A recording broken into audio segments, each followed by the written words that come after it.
All right, all right. Vinney's back with a great guest speaker and a great friend of mine.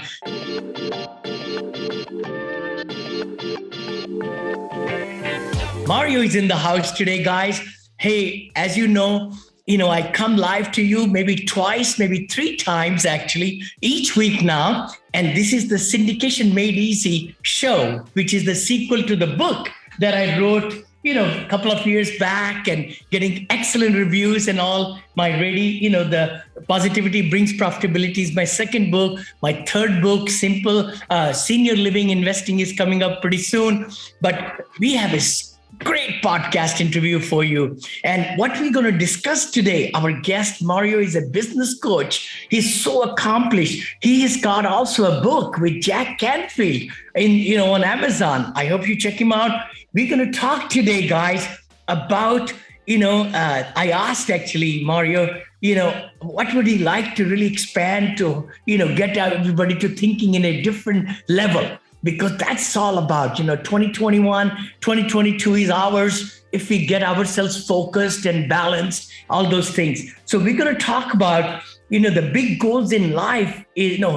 Mario's, one of his big goal in life is to help others achieve life freedom. I love that. Life freedom in all areas of health, happiness, career, and soul.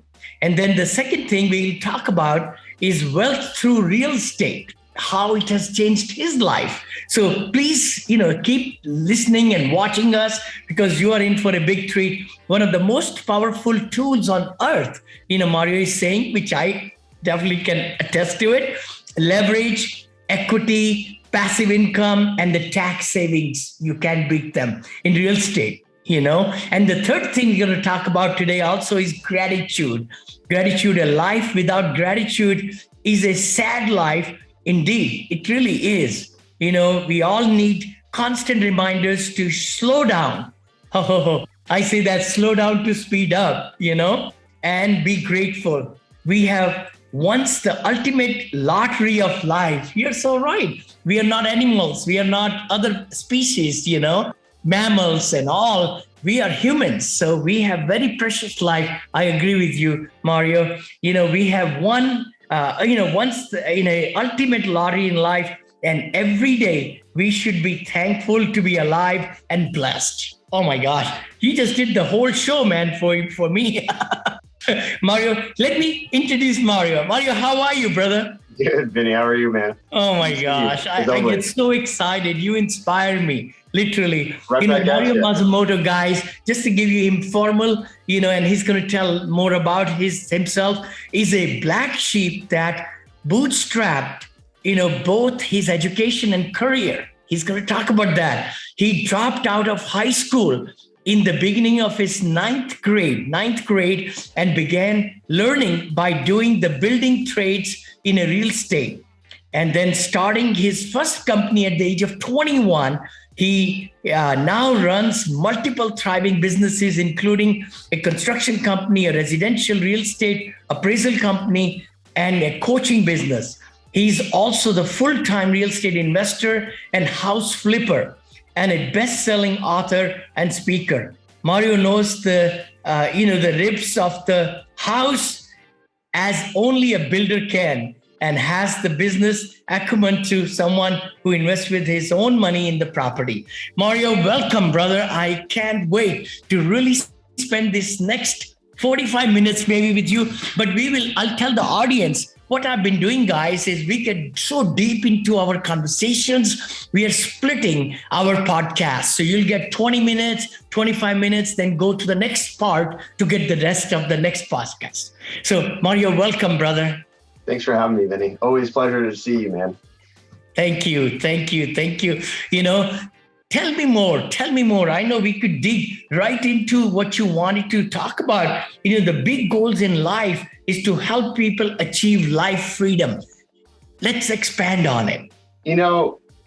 Nowadays is really, it's one of the more relevant times to even talk about this, because there's so many people that are they get trapped.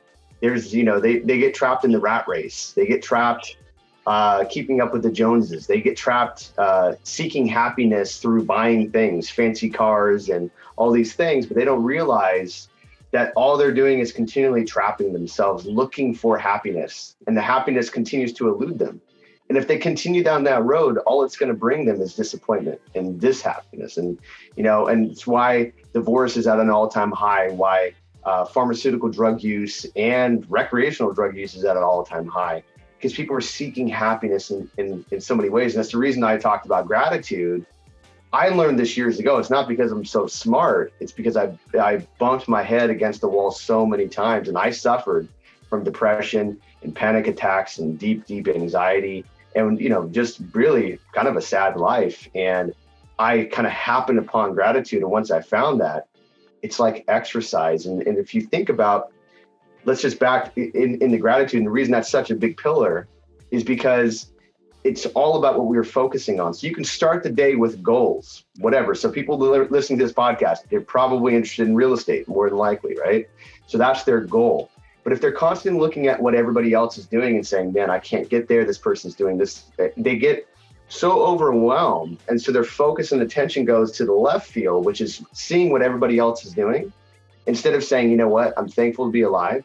I'm thankful to have this opportunity. I'm thankful to have the time so I can invest like looking into real estate. Maybe I should focus on the right field and start focusing on with gratitude and saying, I am where I am, and I'm gonna start where I'm gonna start. And it is what it is. I can't focus on all the other negativity, and whatever it is whatever it is.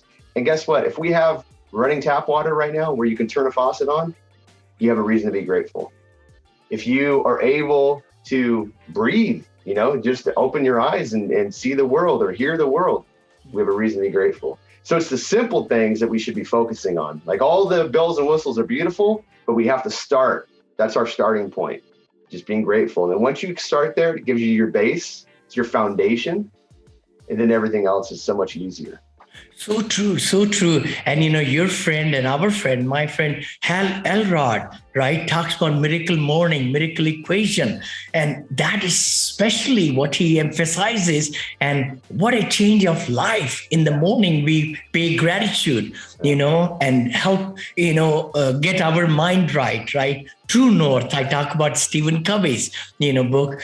Aligning ourselves every morning is so important to take care of the body, the mind, the soul, the temple, we call it. That's right. Yeah. You're starting yourself in the right position. If you and I were trying to walk all the way to New York City without a map, imagine where we'd end up. Who knows? But if we know the direction that we're heading and we're constantly recalibrating ourselves, every morning recalibrating yourself, making sure you're heading on the right direction, starting off with gratitude and just being thankful. And not to say that we're not all going to have bad days and bad mornings and then bad afternoons. And sometimes we have to restart. But guess what? We still have options. We still have the capability to do these things. And so I'm real big on gratitude. My big mentor, Tony Robbins, talks all about gratitude. It's like his number one thing. And I've learned so much from him and others, how with the Miracle Morning and the Lifesavers, all the greats talk about the same stuff, right, Vin? They all talk about that. Totally, Mario. And I've been a follower of Tony Robbins all my life. I've learned so much from Brother Tony. And, it's exciting that I started buying his DVDs and CDs, even cassettes. I think I remember everything on the edge, above, all those things I bought. And that's what shaped my thinking and my success. I really relate to these great mentors like Tony Robbins. Right. I want to give accolade to my brother, Luke Wren, who is in my life for the last 2-3 years, who is the business coach for Tony Robbins. Wow. What a tremendous person he is. What a soul he is. And more I am around him. And I just spent 3 days with him, actually, in Orlando last month. The exciting thing was what he depicts, and what he talks about, how to reset. You just said something, reset. That's what, Luke Wren said it. Let's reset. We can reset today. I mean, people don't want to dwell on the ashes of bad luck and bad everything from yesterday. We can reset right now. That's exactly right. And to tap into that, too many people focus on that. But think about it. We all had to fall off a bike to learn to ride it. We all had to burn our mouth on a hot cup of tea or coffee, but we still enjoy it. And so understanding that things are going to happen, but we have to move past them because that's all learning, not mistakes, but it's learning, right? And that's part of the process. Letting that stuff go, letting that baggage go, focusing on gratitude. I mean, come on. You're going to already be like moving at 100 miles an hour if you're just focusing on those things versus being stuck in the mud. So yeah, moving forward with that, I think is really, really beautiful. So good. Let me take you back. You mentioned that, you went through a very tough time. I mean, you left school at 9th grade, right? What was going through your mind? Can you, maybe there are certain kids of our, viewers and watchers who may be in that same dilemma, really. How can you help them? Yeah. So I've only had one job where I worked for somebody else, and it only lasted a few years. And I realized I started with entrepreneurship in very many ways. I started working for my dad, and I thought I'd go out and get a regular job. And through school and then having a regular job, I just realized that I have a real tough time taking orders from certain people. Yeah. Now, if I really respect them, if I think that they're very intelligent, I have no problem. I say, hey, that person's a great leader. Yeah. I will let them lead me. But I have a real big problem with leaders or quote unquote leaders that aren't very good leaders. Yeah. And I had that problem in school. I was lucky enough to have one teacher that really saved me. And that one teacher actually told me, I think for you'd be better off dropping out of school and working for me. That guy told me that because he said, you're so headstrong and you know exactly what you want.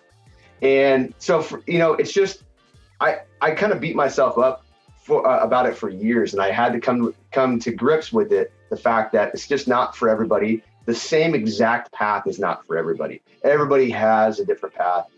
My parents weren't the happiest. My dad was a little bit more supportive. My mom was very upset. My dad said, hey, I barely made it through high school, and he's owned his own business since the 60s. And he said, if that's what you want, basically I got in trouble a lot because I had a real tough time with teachers and so on and so forth talking down to me. I'd snap right back. And what's funny is that I'm not that kind of person. Like, I'm not confrontational. I love everybody. I want to get along with everybody. But at the same time, I have a real hard time putting up with disrespect of myself, or if I see somebody else being disrespected. I believe we should all respect each other. So when I see somebody else being disrespected, it really bothers me. Me too. And so that I couldn't shut my mouth, and I'd stick up for other kids in class that got bullied by the teacher. And again, not all teachers are bad, but there are some teachers that, like to kind of push their weight around. And so I started in construction at 14 years old and started working full-time in construction. And, again, I've had ups and downs, and I've had, I had to come to grips with it. I got to see my friends go to prom and all these other things and then go on to college. I didn't get to do that stuff. And so, but at the same time, looking back, I wouldn't do anything different. I appreciate my past. I love every bit of it. The struggle and the achievements, I love it all. I love it. And I know your family. I know your lovely wife. I know your 2 children. I mean, they are amazing what you have really done, in your whole family life, and so close you are with your family, parents and everybody and relatives. It's mind-boggling. It's so wonderful. Let me take you back to real estate now. You mentioned about, you got interested in real estate. Of course, you were in construction. So take us the path, how you became investor, appraiser, all that. Yeah. So I was interested in real estate. I had noticed, like so many people that are in real estate, it started with Rich Dad, Poor Dad. I picked up that book and I was floored. I can't still to this day, 30 years later, I'm like, what the heck, man? It's like amazing, And so that started my journey, just really being interested. And I started talking to my dad about it, and my dad has built a lot of his own rental properties. He's owned a lot of rental properties at the time, and we talked about just all these things. And he told me, you can make a lot of money, but it's where you put your money. And that's so I kind of picked up with that. Robert Kiyosaki talks about that. There's the 4 quadrants, right? There's the business owner, but you got to be the investor. You got to be going to the next quadrant. And so I thought to myself, I was pretty quiet back then, to be honest with you. I'm fairly talkative nowadays, like yourself, Vinney. Nobody can stop me. I know my wife says, Kanchan says, come on, you got to conserve your energy. I'm so excited. Jessica tells me the same thing all the time. She goes, you tell us that we walk into a party or something like that, we're going to be there for 30 minutes. She goes, I already know we're going to be here for 3 hours because you're just going to talk to everybody and you won't stop. You won't stop talking. Yeah, definitely.